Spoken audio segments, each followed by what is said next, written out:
Buen día a todos, bienvenidos un día más a los talleres de sustentabilidad de puertos. Antes de comenzar con la capacitación del día de hoy, vamos a dar una breve introducción a lo que es puertos y la sustentabilidad.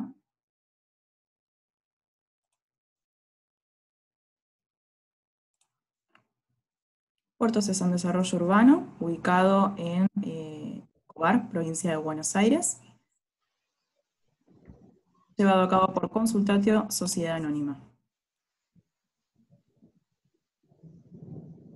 en el cual se van incorporando distintos criterios relacionados a lo que es la sustentabilidad. Uno de ellos es la reserva ribereña, ubicada sobre la costa del río Luján, que cuenta con una superficie de 60 hectáreas, en las cuales se preservan las condiciones naturales originales previas a lo que es el desarrollo de la ciudad. Tenemos producción propia de chips y compost, los restos leñosos y otros materiales provenientes de la poda y mantenimiento de espacios verdes. Son recolectados en forma diferenciada y transformados en chips de madera y compost para su uso en jardinería. Respecto a parquización, el diseño paisajístico da preponderancia a las especies autóctonas que por estar adaptadas al entorno tienen menor requerimiento de agua y también de mantenimiento. Respecto a lagos, los mismos están diseñados para poder acceder por vía acuática a cualquier punto de la ciudad. Respecto a movilidad, Puertos cuenta con bicisendas y sendas aeróbicas que conectan los principales puntos de la ciudad y un sistema de uso público y gratuito de bicicletas y otros medios de transporte, con bajas emisiones de carbono. Respecto a abastecimiento de agua, las redes de agua potable y de agua de río son totalmente independientes y esto permite contar con calidad de agua necesaria para cada tipo de uso. Relacionado a residuos, la recolección diferenciada de residuos domiciliarios hace posible el reciclaje de materiales como papel, cartón, vidrio, plástico y metal, y además se promueve el compostaje en los hogares. Respecto a nuevas tecnologías, en los edificios de uso común se incorporan materiales, tecnología, que ayuden a reducir consumos, reutilizar el agua, generar energías renovables y aprovechar mejor los recursos naturales. Y por último, relacionado a construcción sustentable, en puertos cada casa es calificada en función de los criterios de sustentabilidad aplicados y sus propietarios acceden a diferentes beneficios por incorporar diseño, tecnología, materiales y elementos sustentables en la construcción. Contamos con un centro de sustentabilidad en donde se pueden contactar con distintos proveedores relacionados a tecnología y productos para la construcción, y además participar en charlas y talleres que en este momento se están dando de manera online. Nos pueden contactar a través de nuestras redes sociales, Instagram y Facebook, y a través de nuestro correo electrónico sustentabilidad@puertos.com.ar. Ahí me pueden consultar respecto a los criterios recién mencionados, el desarrollo propio de puertos, y también sobre el cronograma de talleres que vamos renovando mensualmente y se dan los días martes y jueves en el horario de las 11 horas y son de acceso gratuito. Y le voy a dar la bienvenida a Lucas, de Sustentia Ingeniería, quien va a dar la capacitación del día de hoy sobre eficiencia energética y confort. Lucas, ¿estás ahí? Bien, por aquí estoy. Bueno, buen día a todos. Mi nombre es Lucas Lago, principalmente y ante todo, muchas gracias a la gente de Puertos por el espacio. La idea es hablar hoy un poco justamente del tema de simulación energética y confort en viviendas, así que con esto en mente ya vamos a compartir la presentación para arrancar. ¿Se ve bien ahí? Perfecto. Bien. Bueno, arranquemos. Como les comentaba, en esta charla primero vamos a tener una breve introducción de qué es Sustenta Ingeniería y qué hacemos, y después vamos a tratar de hilar la charla de la siguiente forma. Primero, por qué es importante hablar de eficiencia energética, para luego pasar, ¿sí?, a lo que es simulación energética de viviendas o de edificios como aplicación y herramienta particular. Y terminar cerrando con un marco de sustentabilidad y sistemas de certificación para todos estos tipos eh, de, eh, de proyectos de arquitectura y construcción. Bueno, principalmente en Sustenta Ingeniería nos dedicamos a eficiencia energética con dos grandes focos. Primero, en lo que es el diseño eficiente para construcción y arquitectura, donde incorporamos, por supuesto, simulación energética de viviendas y nos enfocamos en todo lo que tiene que ver en ingeniería de energía, de alguna forma como apoyo desde la ingeniería a constructoras y arquitectos. En ese marco también realizamos inspecciones termográficas de edificaciones y relativas a eficiencia energética, por supuesto. Y después el otro foco en el que nos orientamos es en eficiencia energética, pero para procesos industriales, principalmente pymes, que son las que más ayuda necesitan en todo lo que es el marco de ISO 50001, que es gestión eficiente de la energía. Por supuesto, también tocamos temas de energías renovables dentro de toda esta temática, no en el entorno de grandes parques generadores eólicos o grandes proyectos fotovoltaicos, sino justamente como un apoyo a la generación, no sé si domiciliaria, pero de proyectos chicos que tengan que ver con arquitectura, construcción y justamente industrias. Y seguidamente también, bueno, en lo personal yo tengo una certificación de GNB, de la gente de construcción, de certificación de construcción sustentable de GNB en Alemania. El sistema de GNB es la contraparte a lo que es el sistema LEED, de certificación de sustentabilidad, y lo empleamos como justamente respaldo o apoyo para quien quiera obtener algún tipo de certificación internacional sobre los trabajos que se proponen o sobre las propuestas que se terminan haciendo. Una cosa que no comenté, bueno, mi formación, para ponerle un poquito de marco, es de ingeniero mecánico. Yo soy ingeniero mecánico por la UBA y tengo un doctorado en ingeniería mecánica también por la Universidad Tecnológica de Michigan, donde tuve la oportunidad de ahondar en estos temas de eficiencia energética y energías renovables. Más que nada como para que sepan por qué aguas vamos a navegar. Bien. ¿Por qué es importante hablar de ahorro y eficiencia energética? Vamos a empezar charlando un poquito con datos que por ahí son datos muy técnicos, pero es importante hacer una revisión para lograr conseguir una idea, un foco, un marco, para entender por qué estamos hablando de eficiencia energética y por qué es importante temas de eficiencia energética y sustentabilidad, más allá, como a veces no me gusta tanto decirlo, pero se toma como una moda. No, es una necesidad, y veamos por qué. Si tomando datos de CAMESA principalmente y de Secretaría de Energía de la Nación, por ejemplo, si tomamos el cuadro de CAMESA, CAMESA es la compañía administradora del mercado mayorista eléctrico. Para los que no saben, son los que brindan los datos oficiales de todo lo que tiene que ver con el mercado mayorista de energía de nuestro país. Si vemos cómo fue la evolución del horizonte de reservas comprobadas de gas desde los años 80 hasta la actualidad, vamos a ver que en los 80 teníamos reservas de gas para un poquito menos de 50 años, 47 años aproximadamente. Los años han ido pasando, las distintas coyunturas del país, las políticas, las decisiones, los entornos internacionales, principalmente las decisiones de los distintos gobiernos incluso, han ido haciendo que estas reservas vayan bajando y de alguna manera no se haya mantenido un nivel aceptable hasta que nos asustamos todos. Allá por el principio de los años 2000, cuando vimos que estábamos llegando a una reserva de 10 años comprobados de gas natural, se empezaron a poner muchísimo más fuertes restricciones, resoluciones y acciones para tratar de mantener y mejorar, por supuesto, esos horizontes. Los datos de CAMESA llegan hasta 2012, después hay datos de lo que es planeamiento energético de la Nación, hay estudios hasta 2018, y vemos que más o menos se mantiene por el mismo valor.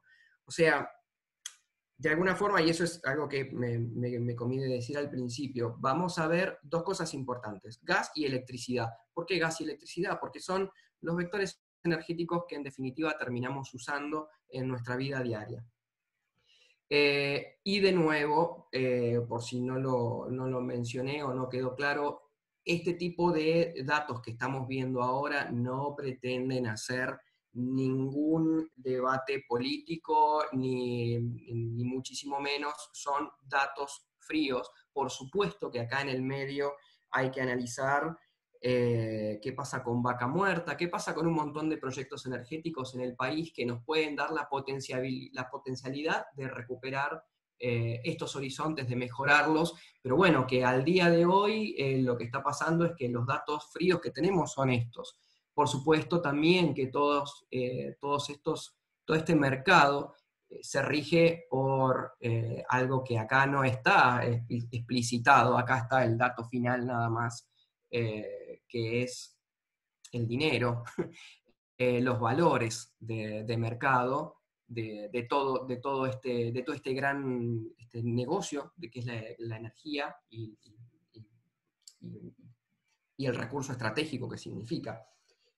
Así que por eso, claro, no es la intención hacer un debate político, ni muchísimo menos, sino mostrar una introducción de cuál es nuestra actualidad en cuanto a reservas de gas, que como vemos no son muchas, es un bien que escasea. Ahora, si hablemos un poco de electricidad, hablando de electricidad, vemos que en el año 2019, esto también son reportes, a mí me gusta poner en la mayoría de los datos van a encontrar las fuentes de dónde está sacado todo esto. Esto está sacado de los reportes de CAMESA. El año pasado, en cuanto a electricidad, se usaron casi 129.000 gigawatts hora a lo largo de todo el año. Bueno, acá CAMESA, las estadísticas muestran que hubo una variación interanual negativa con respecto del año pasado. Podemos también discutir si se debe a temas económicos. Acá justamente se divide en demanda residencial, comercial y gran demanda, que es básicamente la actividad industrial. Entonces, sin entrar en estos detalles, acá hay un dato que es muy importante ver. Del 100% de la demanda, tenemos que el 43% de toda esta energía de la que se está hablando se consumió de forma residencial y 29% comercial. Es más, o sea, tenemos arriba de un 70% del consumo de esta energía para necesidades residenciales y comerciales. Ese es el dato que de esto tiene que quedar, porque es un montón de energía la que consumimos. Entonces, si tenemos que hablar de energía y de eficientizar esa energía, tenemos que ser conscientes que en la parte residencial y comercial tenemos el 70% de lo que se consume en el país. Y otra cosa importante, si pasamos al cuadro de abajo, vemos cómo está compuesta nuestra matriz energética eléctrica, que de alguna manera tenemos arriba del 60% que es térmica, que es con energías no renovables, casi el 30% está suplido por energía hidráulica o hidroeléctrica, la nuclear está en alrededor del 4%, y la excelentísima noticia es que el año pasado subió un 74% la disponibilidad de energías renovables, y que eso implica 1.166 megawatts de potencia instalada con respecto de un año a otro. Eso está buenísimo. Ojalá podamos seguir en esa misma senda, porque justamente que tengamos una matriz basada en combustibles fósiles a un 60% es preocupante.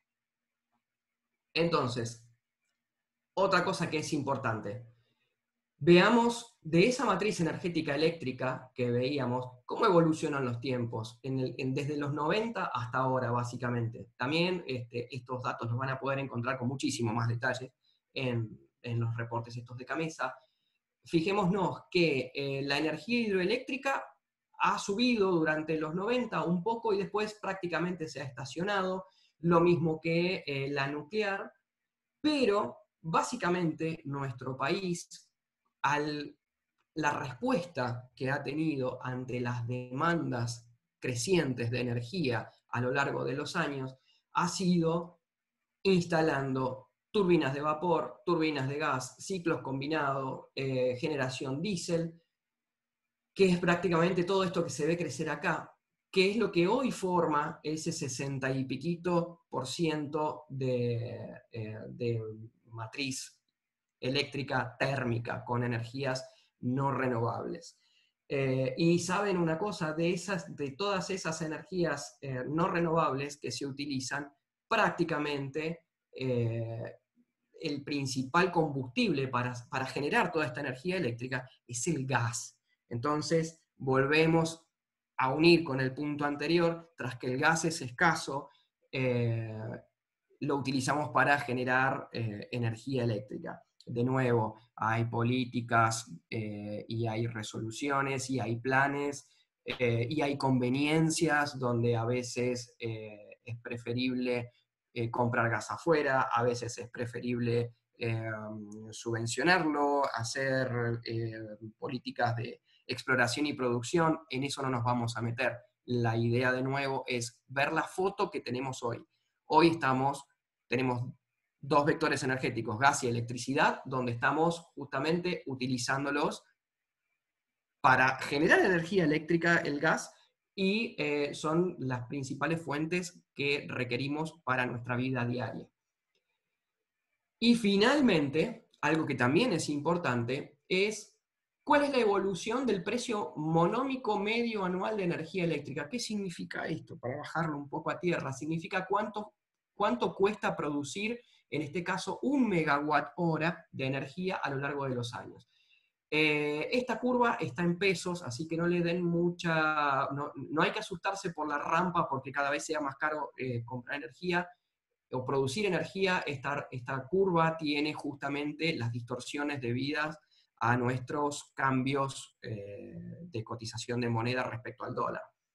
Y algo importantísimo e interesante de ver es que la Universidad de Belgrano en el 2016 había hecho un estudio muy interesante de cuáles son las tarifas residenciales en Sudamérica para un consumo de 300 kWh por mes, que eso es aproximadamente un T1R2, si lo vieran en sus facturas de energía, y nos marcaba que en ese momento estábamos pagando 3,9 centavos de dólar por cada kilowatt hora que consumíamos.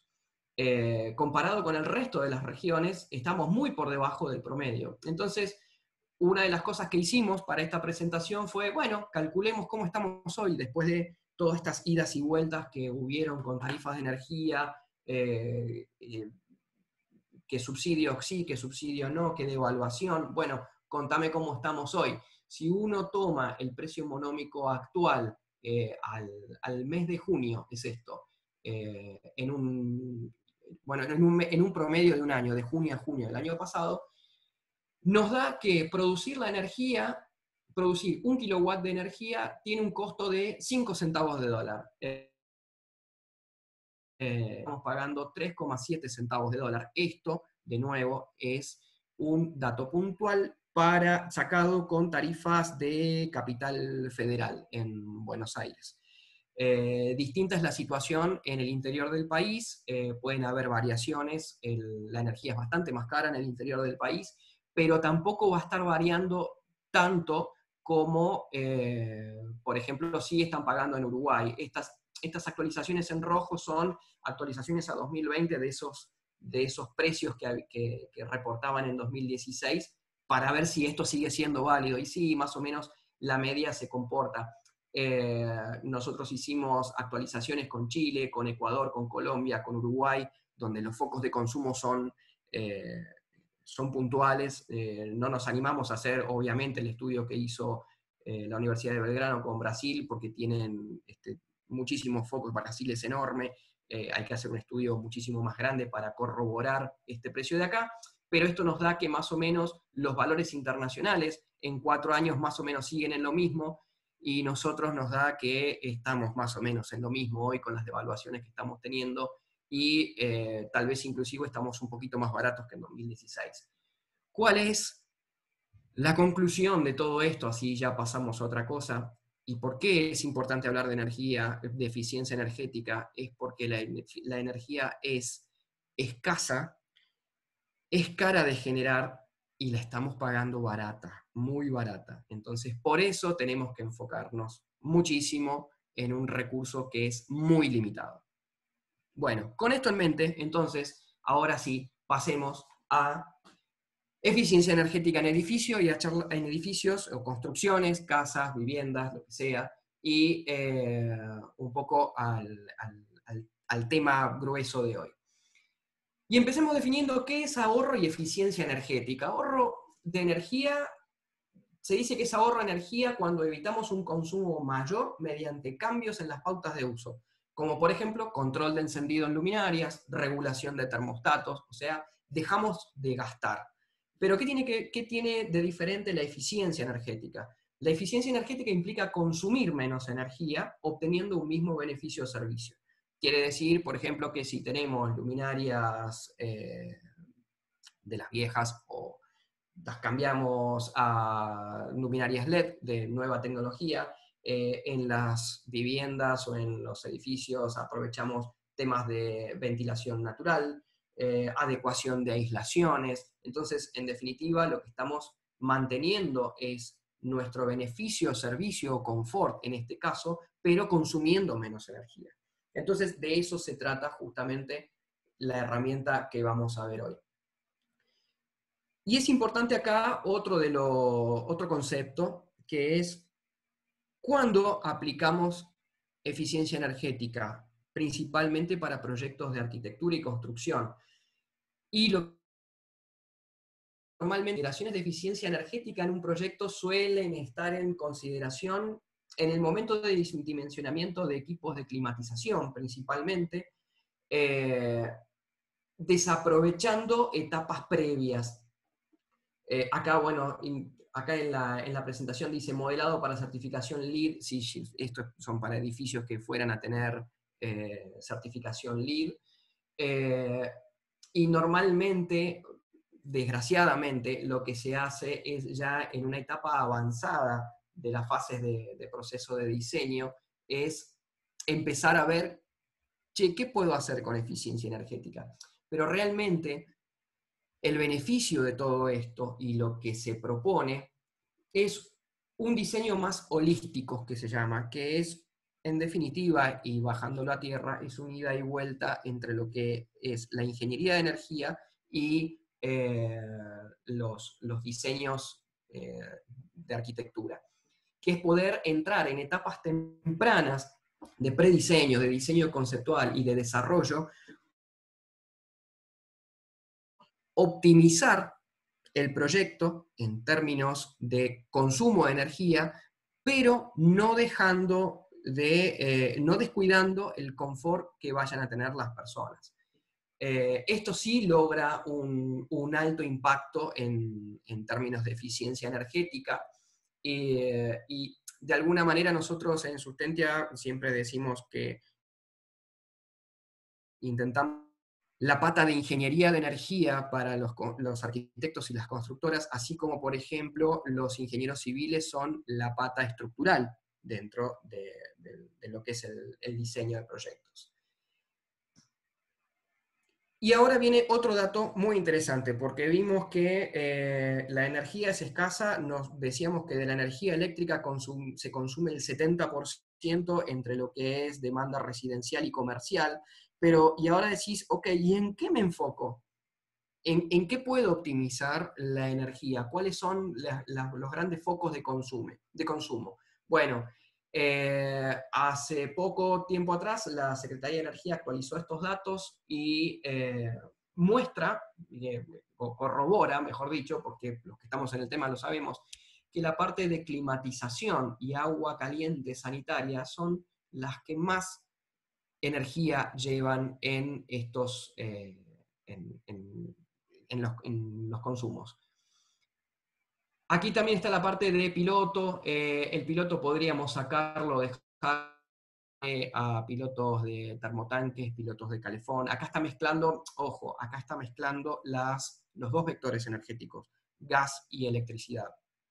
Pero de alguna forma está mostrando que el 75%, teniendo en cuenta calefacción, refrigeración, agua caliente, y está bien, este ítem de piloto aquí, que yo creo que tendría que estar sumado acá adentro, pero igualmente se entiende, estamos en un 75%.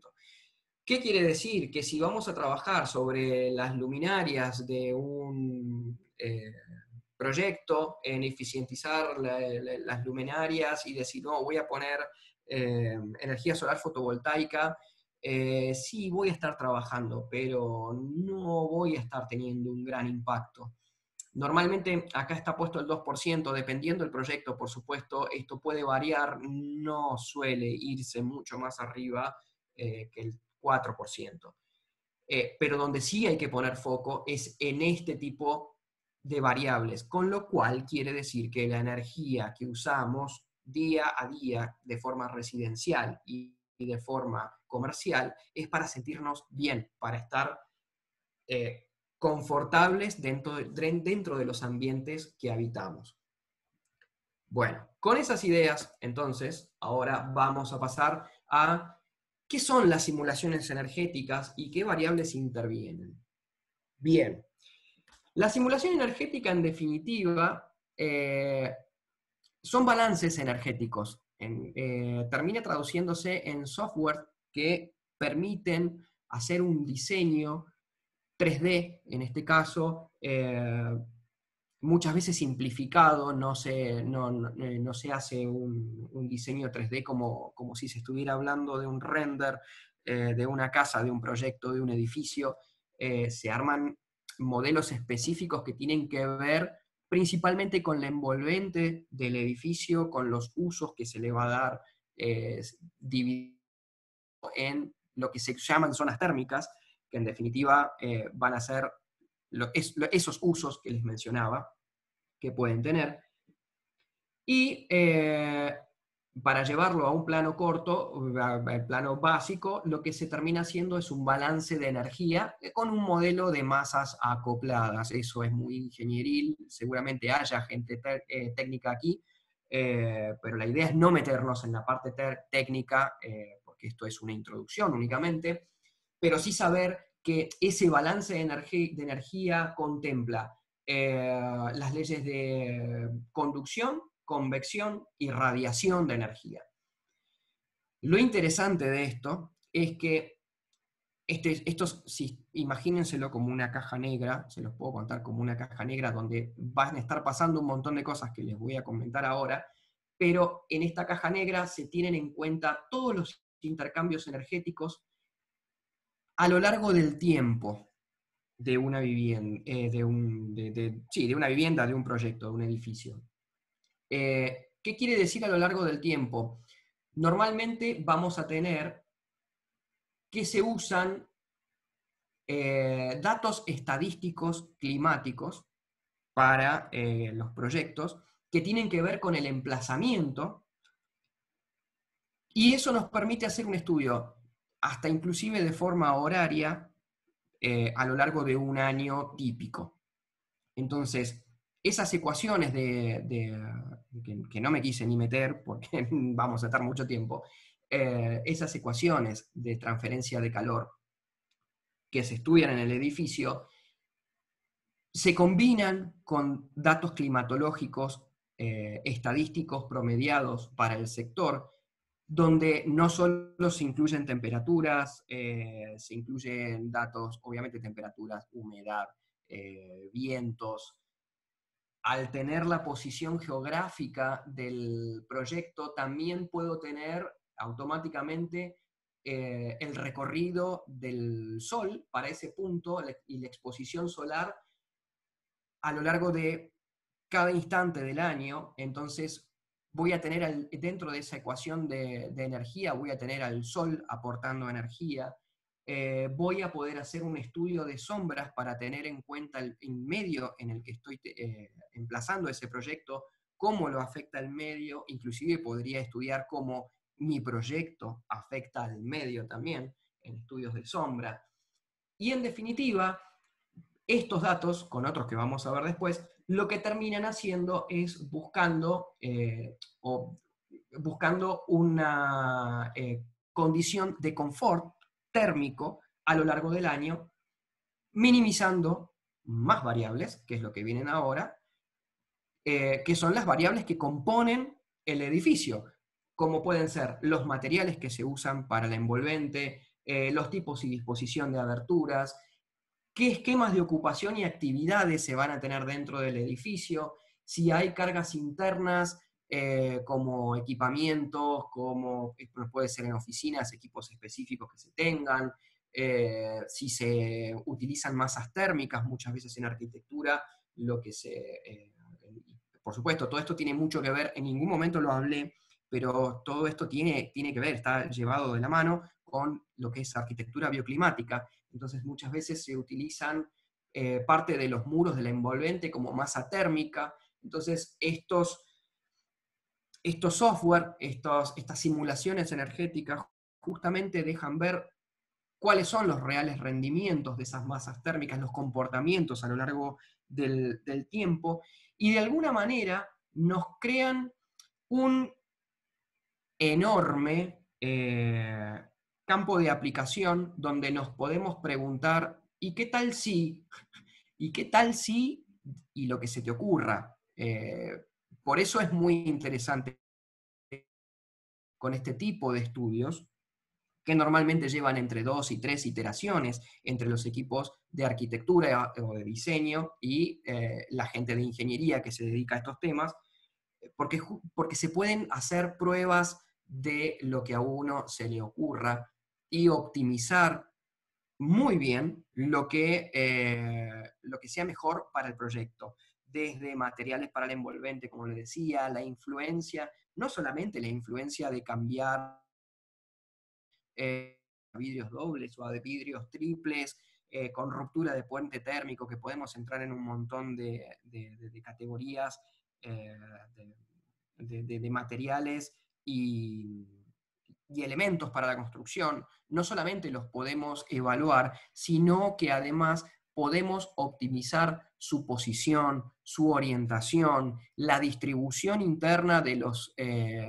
espacios que van a tener, tanto las viviendas como los edificios, si se van a realizar actividades ahí, para garantizar justamente el confort de la gente que va a estar ahí adentro y minimizar el uso de energía. Como veíamos, en definitiva, lo que estamos tratando de hacer es consumir y cuidar un poco esas reservas de gas que veíamos en las primeras filminas, que parecía que no tenía absolutamente nada que ver y estaba descolgado. Bueno. Entonces, bueno, de alguna forma, empezando a resumir estos temas y dejando el núcleo duro, por así decirlo, de lo que es simulación, seguramente después vengan más. ¿Por qué simulación energética? Y vemos acá, permiten tomar decisiones valiosas en etapas tempranas de diseño. Bueno, eso lo estuvimos cubriendo recién. Ayuda al equipo de diseño a identificar las posibilidades de reducción de consumo energético. Permite preevaluar y fijar objetivos energéticos coherentes al proyecto. Esto es muy importante. ¿Por qué? Porque muchas veces uno se encuentra con pero con soluciones muy esperanzadoras que prometen ahora, que tal vez son grandes y justamente son dependientes de cuál sea el proyecto y cuál sea la aplicación que vaya a tener ese proyecto. Entonces, este tipo de herramientas permite evaluar eso, permite poner blanco sobre negro, y de alguna forma, que creo que más adelante también lo voy a decir, lo vamos a ver, permite hacer estudios económicos de ver cuánto invierto en los temas que tengan que ver con sustentabilidad o eficiencia energética dentro de una construcción, y en cuánto tiempo transformo esa inversión en ahorro, sea de energía o sea de dinero, dinero constante y sonante. Entonces es muy importante el marco que esto permite. Después no hablamos, pero permite dimensionar sistemas de energías renovables y su contribución justamente en este tipo de simulaciones, como yo tengo en cuenta, por ejemplo, la insolación que voy a tener en el edificio, en la casa, en donde sea, y los tipos de sombreado que voy a tener a lo largo del año, me permite de alguna manera también incorporar la generación renovable y ver cuál va a ser el rendimiento que voy a tener para esa aplicación. Quiero decir, obviamente, cualquier persona que se dedique a la instalación de energías renovables va a ofrecer una ingeniería y va a ofrecer ese estudio, por supuesto, es lo que corresponde. La ventaja que tenemos acá es de incorporar eso de manera dinámica a lo largo del año calendario que tenemos. Entonces, por ejemplo, si uno tiene realmente agua caliente sanitaria por calefacción y solares, bueno, voy a estar realmente viendo cuál va a ser la producción de energía de ese calefón, y lo voy a estar viendo en datos climáticos, estadísticos, de días fríos, por ejemplo. Entonces me está diciendo, realmente va a estar bien dimensionado, me sirve esto, lo voy a poder utilizar, necesito reacomodar el tipo o la tecnología que voy a utilizar para agua caliente sanitaria, lo mismo con solar fotovoltaica, voy a poder realmente consumir la energía que produzco, me conviene inyectar a red. Bueno, todo ese tipo de cosas se pueden incorporar a simulaciones energéticas de vivienda. Y ya casi terminando aquí, permite evaluar alternativas de diseño en obras nuevas o en remodelaciones. Por supuesto, esto no es únicamente válido para obras nuevas, también es válido para remodelaciones, y justamente remodelaciones cuando uno tiene presupuestos acotados en obras y tiene que dirigir bien ese presupuesto, y tiene un objetivo de ahorro de energía, o su intención es marcar aspectos de sustentabilidad, esto es una excelente herramienta para poder medir. Sí, ya sé, soy ingeniero mecánico y no me escapo de esas cosas.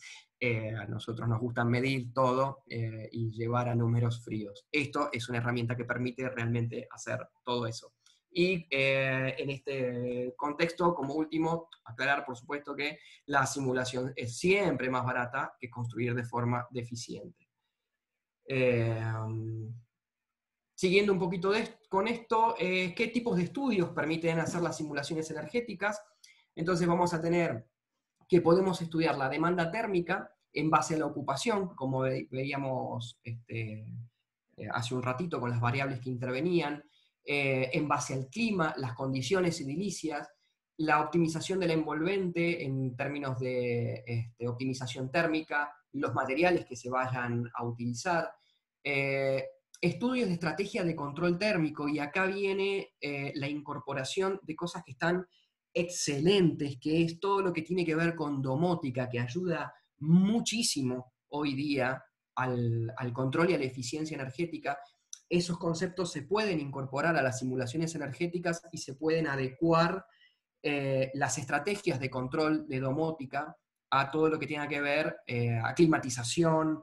Es más allá de si una mañana me voy a levantar y digo, Alexa o Siri, sírveme el desayuno. Alexa o Siri también pueden hacer cosas que realmente tengan un impacto muy importante en lo que es la eficiencia energética y el ahorro de energía para las viviendas y los edificios. Digo Alexa y Siri por seguir con la ironía, ¿no? Pero en realidad lo que quiero marcar acá es la importancia y la incorporación de la domótica a los temas de sustentabilidad. Siguiendo, propone o se puede optimizar las instalaciones de HVAC son Heating, Ventilation, Air Conditioning, todo lo que tiene que ver con equipos de climatización, hablándolo en difícil, perdón. Estudios de sombreado y aprovechamiento de luz natural, que eso lo habíamos marcado antes, ventilación natural e influencia del entorno en la circulación externa del aire, eso lo habíamos mostrado también antes, o mencionado antes también. La parte de generación energética, eso también habíamos hablado. Se pueden incorporar estudios acústicos si uno a los criterios de sustentabilidad que desea incorporar también tiene intención de incorporar estudios acústicos dentro de lo que son las obras, los proyectos, se pueden hacer, esto lo permite, justamente porque promueve el modelo 3D, promueve el marco justo, porque tiene los materiales, tiene las dimensiones, tiene absolutamente todo para poder realizar luego simulaciones acústicas dentro de ese entorno, y llegar a optimizar resultados que se quieran hacer, que se quieran lograr. Y acá está lo que decíamos antes, permite estudios económicos para la toma de decisiones de inversión. Eso es lo que decíamos que, bueno, ¿cómo va a impactar las decisiones, los materiales, las estrategias que en conjunto el equipo de diseño y de arquitectos con la gente de ingeniería tome utilizando estas herramientas, cómo va a impactar en el bolsillo de cualquiera, sea el cliente final o sea la empresa constructora que va a realizar la obra o las obras. Y una cosa importantísima es que los análisis y decisiones son dependientes del lugar y del clima. Eso lo veíamos antes. ¿Con esto qué se quiere decir? Que no es lo mismo una casa optimizada que va a estar cerquita en la costa atlántica a una vivienda exactamente igual en Comodoro Rivadavia o en Mendoza o en donde sea. La idea ya creo que se entiende. Justamente estas decisiones, estas herramientas permiten optimizar y reestudiar los proyectos para poder emplazarlos en los lugares donde los necesite y readecuarlos. Bien, un caso práctico y solamente a modo de introducción, porque ya inclusive también venimos apremiados con el tiempo. Esto es algo que después inclusive les voy a pedir que nos comenten si están interesados en poder ver con más detalle un caso práctico que se hizo justamente en Puertos del Lago, con una vivienda, con la Arau 108. En esta vivienda está a cargo del arquitecto Fernando Ramírez, el estudio de arquitectura es Frame, y se hicieron un montón de idas y vueltas a lo largo del tiempo. Con esto arrancamos en 2016, realmente un proyecto muy ambicioso. 2016 también, una época donde la construcción en seco aún no estaba tomada como construcción tradicional. Los objetivos de transmitancia térmica, que en definitiva es la aislación que va a tener la envolvente, eran muy exigentes. Porque la intención del estudio de arquitectura era hacerlo así. Entonces, de alguna manera voy a nombrar únicamente algunas de las tantas cosas que se hicieron y la intención, y si ustedes, el público, les interesa, lo que se puede llegar a hacer es una charla nueva, donde justamente se vea el caso en más profundidad. Aquí lo que se hizo fue la optimización de la envolvente partiendo de una línea base de construcción tradicional para justamente empezar a comparar. cuáles eran las distintas optimizaciones, se optimizaron los tipos de abertura, las dimensiones, las orientaciones, se probaron vídeos simples de VH más coating, porque tenemos unos ventanales impresionantes mirando hacia el oeste. Se hicieron, bueno, con los parasoles de fachada también hubieron muchos estudios y optimizaciones para el aprovechamiento de la luz natural. Se estudiaron también ventilaciones, ventilaciones naturales en la vivienda, con un lucernario muy grande que aquí ni en el render ni en la foto se llega a ver, pero en la parte del techo hay un lucernario muy grande que permite estrategias de ventilación natural. Se evaluaron estrategias también, como mencionábamos en las posibilidades anteriormente, de agua caliente sanitaria, solar, la evaluación de generación parcial de energía con fotovoltaica, y se hizo un trabajo enorme.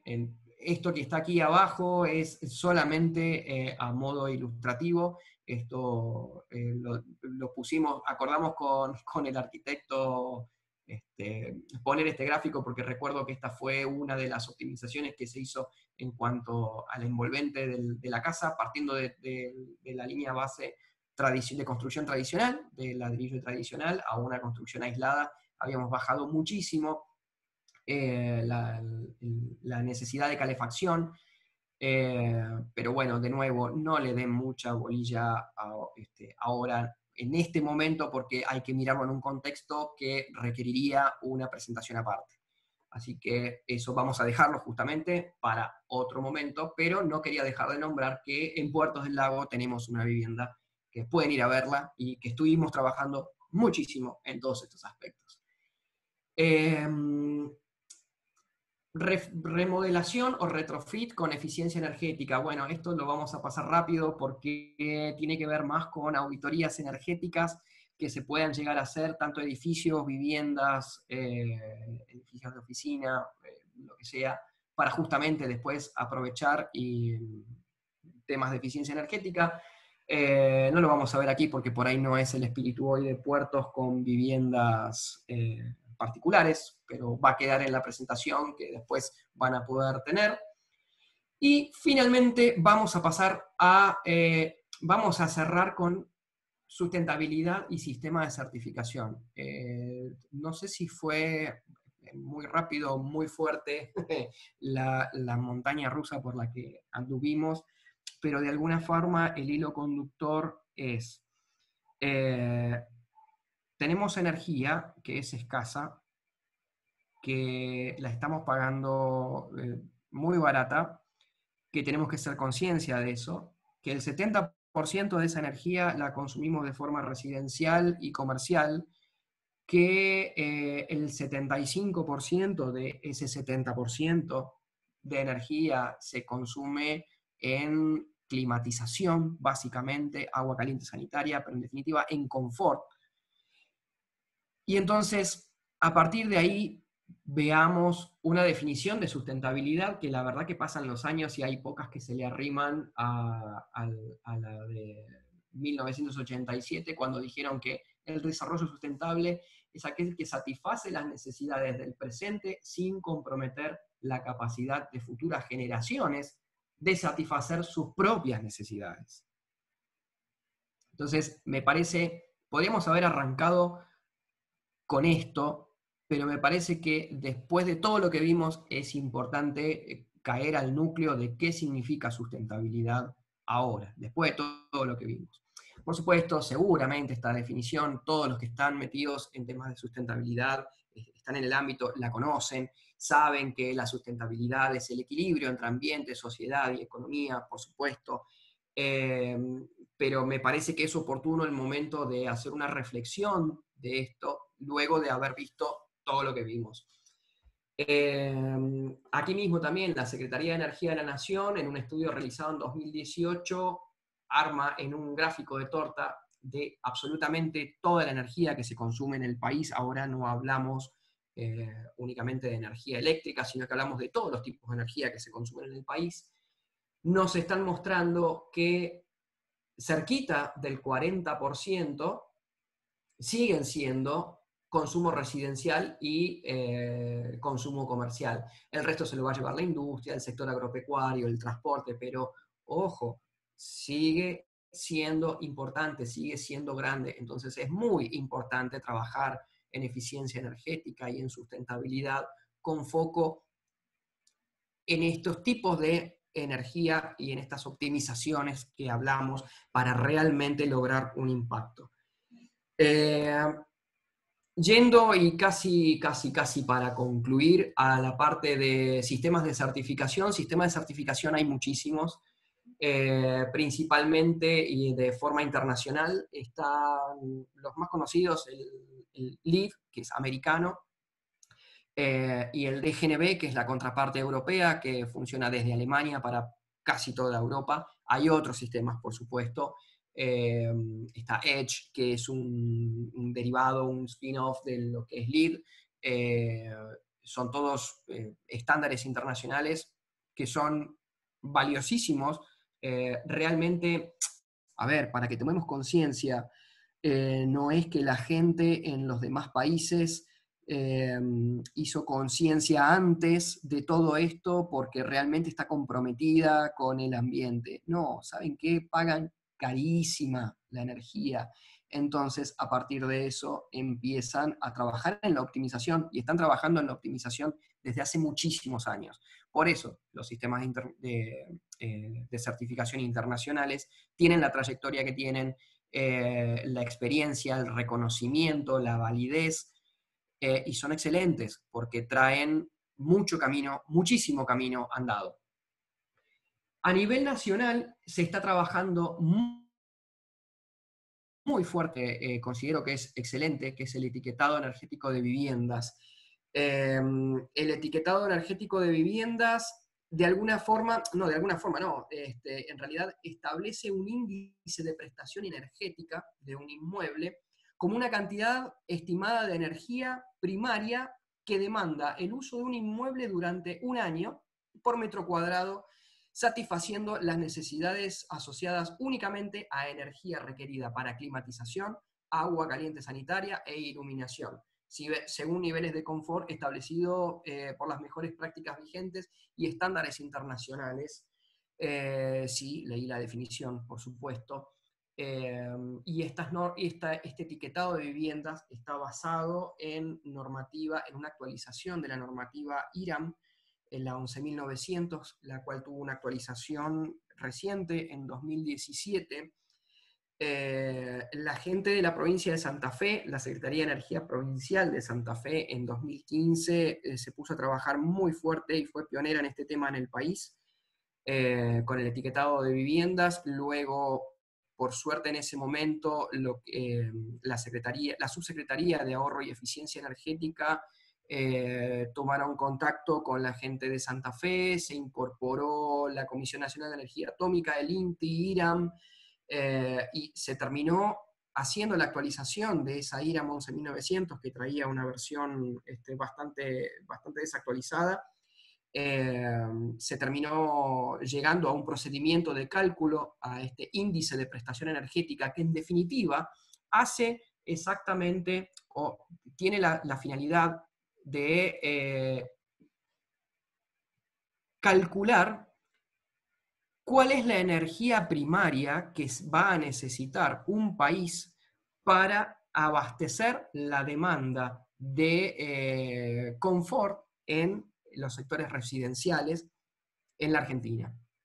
Entonces, y de alguna forma, por supuesto, empezar a estandarizar y a dar un marco normativo de cuáles van a ser los lineamientos de construcción y de eficiencia que vayan a tener las casas. A partir de esto se empezarán a idear políticas. Actualmente se está trabajando en las leyes provinciales para los etiquetados de viviendas.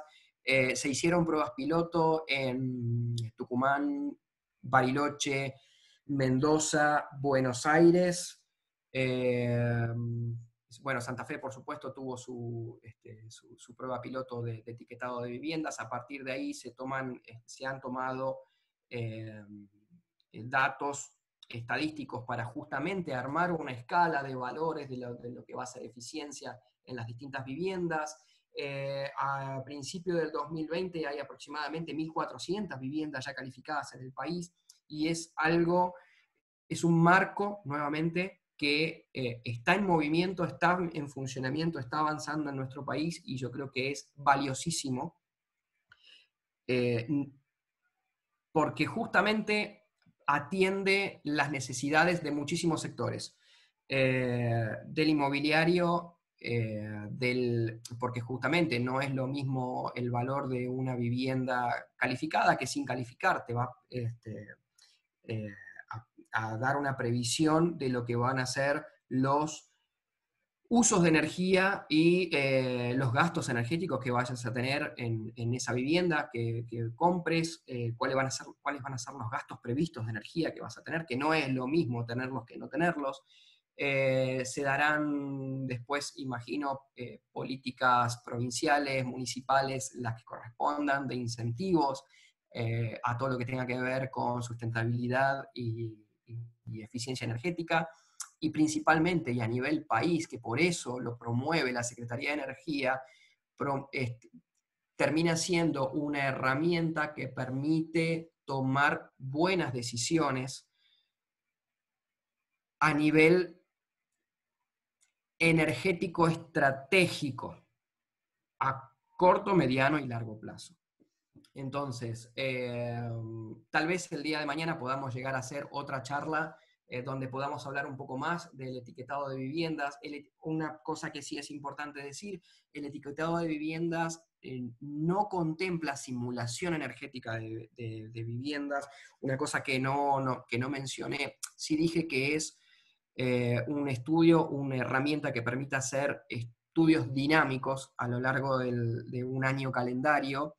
La simulación energética es muy distinta a un balance térmico que se pueda llegar a hacer con datos muy puntuales, con datos que vienen también estadísticos, pero además súper promediados para distintos puntos del país, para una condición de diseño de equipos de climatización. No tiene nada que ver con esto.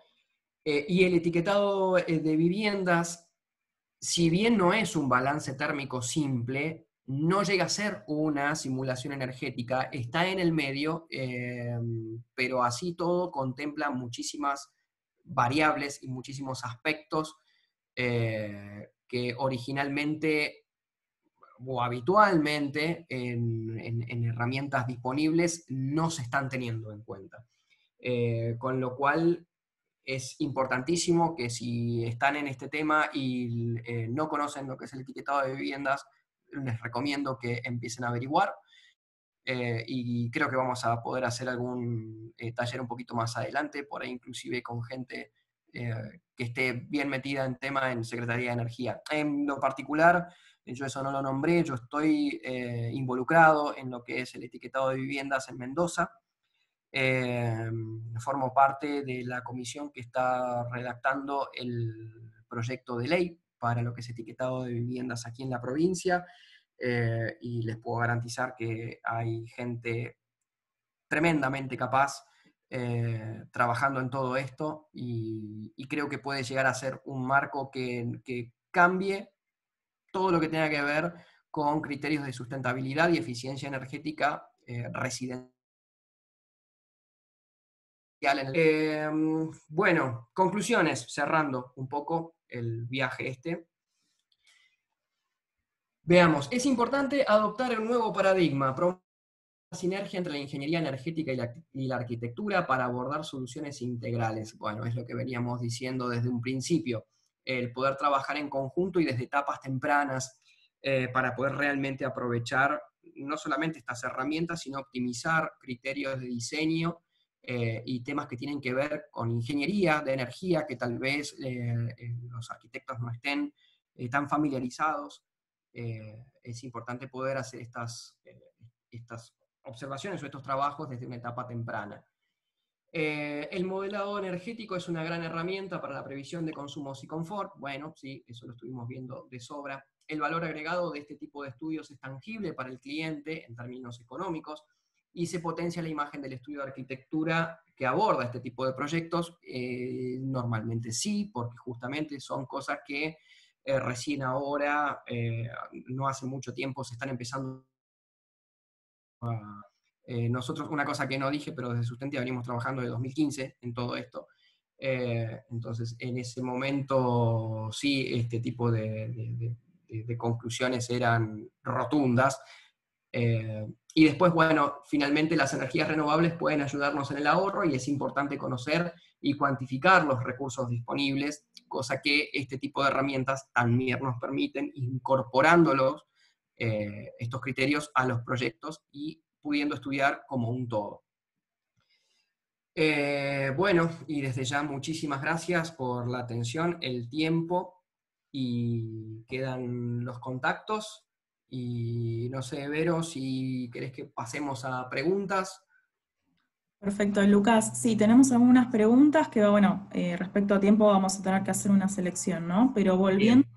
fue el gráfico que mostraste sobre el marco energético actual. No sé si podemos volver Sí. a esa placa. Tenemos un par de preguntas. ¿Cuál de todos? Porque hay varios. A ver, seguí un poquito más. ¿Este? No. No, más adelante. Ese, exacto. Este. Bien, El sí. anterior, Ah, el anterior. Este. me parece que era ese, sí. Magdalena nos pregunta si estos datos incluyen la generación distribuida. Mirá, la generación distribuida es una generación que está, es muy incipiente. Estos son datos de 1992 al 2019. Yo hacía una slide anterior, había dicho que estaba, no, espera, acá, recontra contento, porque había un incremento del 74% interanual de energías renovables. Bueno, míralo eso en el todo. Imagínate ahora dónde está energías distribuidas. Porque esto no es la generación fotovoltaica y de usuarios residenciales. Estos son los grandes parques eólicos que se han estado poniendo en marcha en el país. Y vistos en la matriz energética representan esto. La distribuida acá no llega a poder representarse. Estaría buenísimo que todo eso crezca y que todas estas barritas bajen. A ver, una cosa que hay que ver es en este gráfico. A medida que pasan los años, lo que van haciendo las distintas políticas es poniendo o supliendo la demanda de energía con tecnologías de muy rápida acción y de rápidos resultados. Eso, en definitiva, es como si vos tuvieses una casa con un terreno enorme, con posibilidad de plantar tus propios alimentos, y terminás siempre apretado, apurado, comprando en el kiosco de la esquina de tu casa eh, tus alimentos de pasada, porque estás muy apurado. Bueno, todo esto tiene que ver con la planificación de energía. Y por un lado tenés las grandes obras y las grandes inversiones, y estas son las demandas puntuales que vamos teniendo año a año, y las soluciones, por así decirlo, que se dan. Ojo, esto no implica un solo gobierno, fíjate que estás hablando desde el 92 hasta la actualidad. Pero bueno, tiene que ver con políticas que no es la intención meterse, pero hay que también poder leer un poquito el marco general para entender la foto completa. Bien, acá Marcelo nos pregunta también sobre ese gráfico en cuanto al gas, si se está considerando la reserva de vaca muerta. Ahí está el tema. El gas de la reserva de vaca muerta está considerado aquí adentro. Este gráfico de la Secretaría de Planeamiento del 18 contemplan las reservas comprobadas, probables, posibles y los recursos. Para meterse en todas estas definiciones, que es lo que decía al principio, hay que meterse en todas las normativas del mercado de oil and gas y estudiarlas bien. Lo cierto es que estos son evolución de horizontes de reservas comprobadas. Entonces las reservas comprobadas, fíjate que están acá, estos son desde el año 2008 al 2017.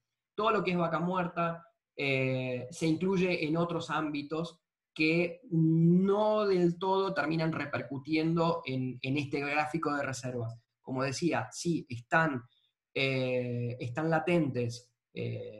Lo que pasa es que dependen del mercado, dependen de precio, dependen de oportunidades, dependen de un montón de cosas. Son temas que no dan para abordar acá.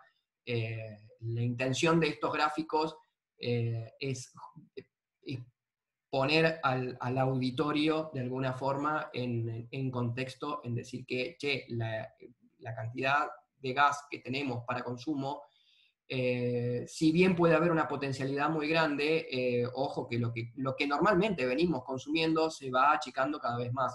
Hoy día se va manteniendo estable, pero tampoco va creciendo.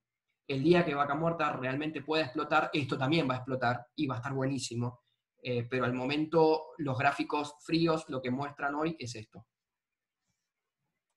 Bien, Daniela hace una consulta respecto al gráfico de consumo en vivienda, ese que figuraba con 75. Tuc.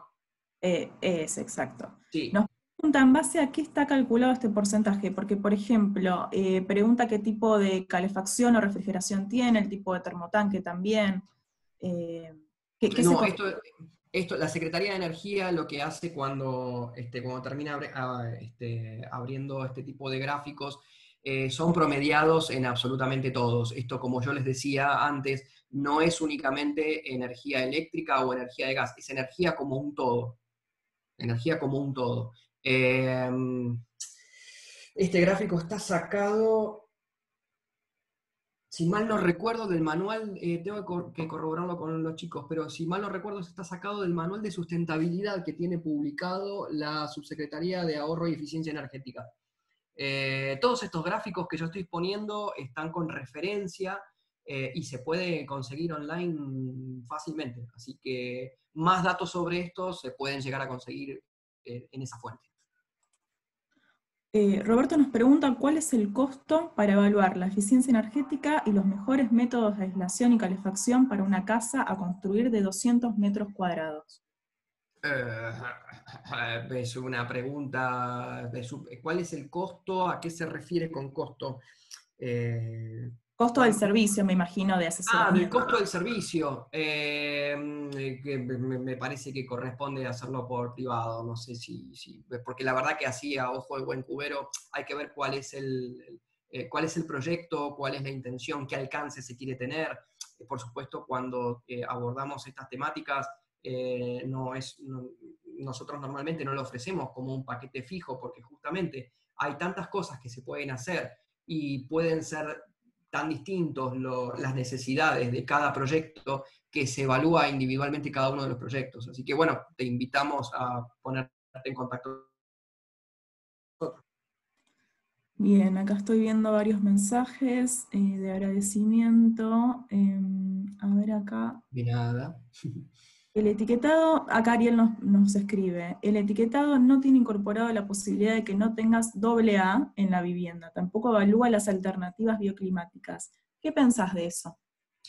El etiquetado no admite el AA justamente porque el AA, no te digo que que es una macana, pero cuando comenzó el etiquetado de electrodomésticos, por ejemplo, la vara no estaba puesta muy alta. Entonces, cuando empezaron a llegar tecnologías ultra súper eficientes y la escala ya estaba puesta, a la A llegabas con cualquier cosa. Entonces, justamente por eso empezaron los AA, el A++, el A++++, y ese tipo de etiquetados que llegás a ver en electrodomésticos como como heladeras súper eficientes, en equipos de climatización. La intención con la escala en la etiqueta de viviendas, espérate, con esta escala de acá, es poner una vara media a baja, y justamente por eso se trabajó muchísimo en las distintas pruebas piloto alrededor de todo el país, para poder Perdón, tener... Lucas, acá nos están aclarando que el AA no es AA en sí, sino el aire acondicionado. Ahí con el doble. Entonces espérate, porque claro, porque yo con el doble A, sí, porque, bueno, sí, hay dos cosas, porque en etiquetas de electrodomésticos tenés A más, pero ¿cómo es la pregunta entonces que me fui? Dale, ahí te la repito. Perdóname. Ah, está bien. Dice, el etiquetado no tiene incorporado la posibilidad de que no tengas aire acondicionado en la vivienda. Tampoco evalúa las alternativas bioclimáticas. ¿Cómo que no? Sí, sí que lo tiene. Sí, justamente Ok. evalúa los equipos de climatización que tenga equipos y las alternativas bioclimáticas las tiene porque tiene el aprovechamiento de ventilación, tiene en cuenta sombreados, tiene en cuenta aleros, tiene en cuenta lucernarios, y justamente principalmente tiene en cuenta los datos climáticos de cada uno de los emplazamientos. O sea, no es lo mismo una casa con una tipología, de nuevo, en Buenos Aires, que exactamente la misma casa con la misma tipología en, no sé, Río Negro. No va a tener la misma etiqueta. Entonces, de alguna manera sí lo tiene. Por supuesto, lo que decía es que las evaluaciones no llegan al punto de una simulación energética donde podés tener un campo de acción tremendo, infinito. ¿Por qué? Porque también de alguna manera tenés que terminar acotando ese cálculo del índice. Si no, se termina tornando algo que lo pueden hacer gente especializada, no sé, en un curso de un año completo, y no es la intención. La intención justamente es que tenga un acceso masivo, y ese acceso de alguna forma es una solución de compromiso con la forma de cálculo, para que sea una forma de cálculo accesible. No sé si queda claro, espero que sí. Lucas, vamos con la última pregunta de Axel. Vamos. ¿Consideran viable utilizar techo verde en Mendoza dada la condición desértica del clima? Y si conviene esta opción frente a un buen aislamiento en el techo.